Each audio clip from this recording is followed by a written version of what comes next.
নিজেকে সবচাইতে বেশি অসহায় কখন মনে হয় বলুন তো? যখন নিজের সবচাইতে কাছের মানুষগুলো আমাদেরকে বুঝতে চায় না আর বারবার বলা সত্ত্বেও আমাদের ভুল বোঝে।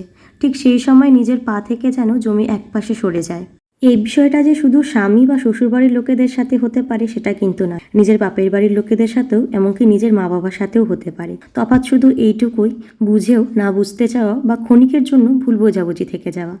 তাই বলে সম্পর্কগুলোর কি কোনো দাম নেই? সম্পর্কগুলোর অবশ্যই দাম আছে, আর এই দামটা বজায় রাখতে হলে দুই পক্ষকে কিন্তু সমানভাবে এগিয়ে আসতে হবে। কখনো এক হাতে তালি যেমন বাজে না, তেমনই কোনো সম্পর্ক খারাপ হলে একদিক দিয়ে চেষ্টা করলে কখনো সেটা জোড়া লাগানো যায় না। সেই চেষ্টাটা দুপক্ষেরই সমানভাবে থাকা উচিত, আর দুই পক্ষকেই দেখতে হবে অপর পক্ষের ভুল কোথায় ছিল আর নিজেরও ভুলটা ঠিক কোথায় ছিল। একদিন হয়তো আমরা আর এই পৃথিবীতে থাকবো না, তবে এই সম্পর্কের ফাটলটা কিন্তু বজায় থাকবে দিনের পর দিন আমাদের সন্তানদের মধ্য দিয়ে এই পৃথিবীতে। কঠিন হলেও এটাই চিরন্তন বাস্তব।